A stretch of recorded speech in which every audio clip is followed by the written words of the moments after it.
Hello and welcome to Assertive Radiance. I am your host, Nadia Fleury, and today's episode, my reincarnation. Now, last week I talked about raising above the ashes, which was a parallel with Jesus, Easter, and the resurrection.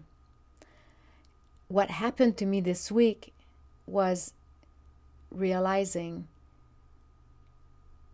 that reincarnation, like when you become a new person, that the rebirth of a soul in a new body is exactly what I've experienced.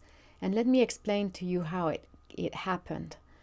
So I am going through the final stage of getting all the paperwork settled for the divorce. And I saw my husband's balance sheet, and compared to mine, let's just say his looks better than mine. And I've been suggested by several people that I should get an attorney to ask for more or to see that what I need to do. And everybody's going to preach for their own knowledge. So whoever tells me that I should have an attorney has their own reason as to why they say that. However, yesterday I was thinking about all this and looking at his numbers and my number, and I thought, is it really fair that I fight to get the little he's got so that I can have a bit more? I mean, he did not ask for me to become going into this journey of looking into financial freedom. He didn't. That's not what he signed up for. And I cannot say that I should blame him for all the things that has happened or didn't happen in our relationship. We just grew apart and we chose to move in separate ways. That should not make me making him pay for all this to infinite. And I know this might sound like a little like you may not agree with this, because so many women will say, well, in a 20-year marriage, you're entitled to alimony. And I'm thinking, yes, legally in California, I'm entitled to alimony. But what does that mean? To me, I see it as I am not good enough to earn the money on my own, and therefore I need someone that will provide for me. And that, in that definition in itself, to me, it means that I cannot make it on my own. And I need the outer world to fulfill a need for me. That's the opposite of freedom. That's dependence. And I don't agree with that. Now, I understand, I know that some women have children and all these things, and that there are some men that are not fair. I get it. I know why we created the law. But what took place when I got this wisdom of reincarnation was there are things sometimes in this world that's not fair. And then what we choose to do about it is determine our future. And look at Jesus.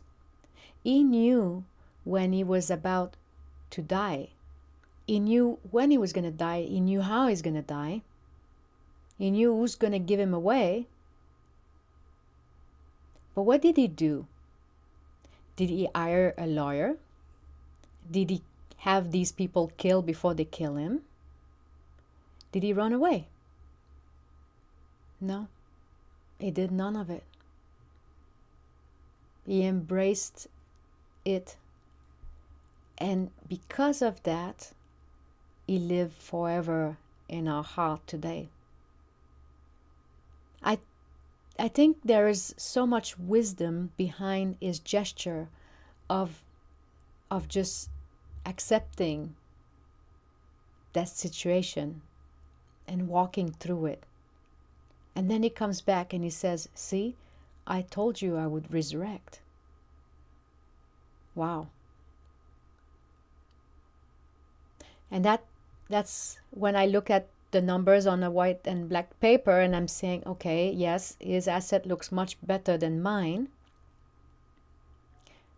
does it mean that I need to take away the little he's got so that I can feel better? I can get even, get angry?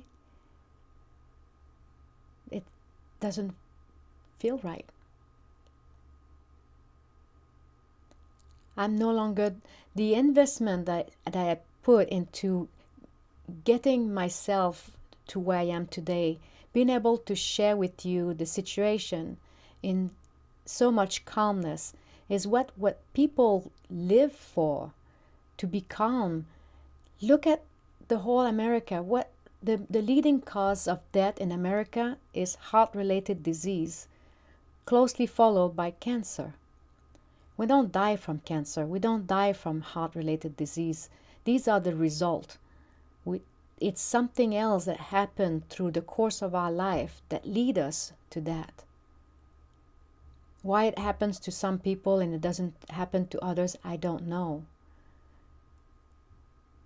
I do believe, though, that what we choose to think, what we choose to do with our body, our mind, and our soul have a lot to do with how we're going to live in our life. Stressful, anxious, or happy, at peace, content, appreciative.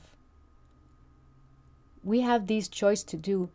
I tapped into financial freedom, not understanding at first what I was really looking for. But now that I'm here, where I am today, I realize that it's not about getting money as alimony, because that to me is the outer world giving me something. I'm not here to take, I'm here to give from my overflow to you. Like, for example, and I'm just going to step back and give you a big example as to how sometimes to be appreciative of what we are given. So maybe my ex-husband was not necessarily always kind to me.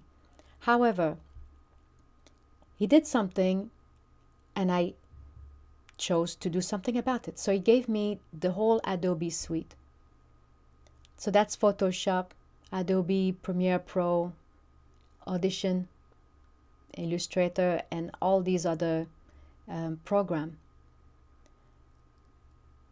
I chose to learn them. I chose to play with them. And what I didn't know, I went on YouTube and learned it. That was a choice.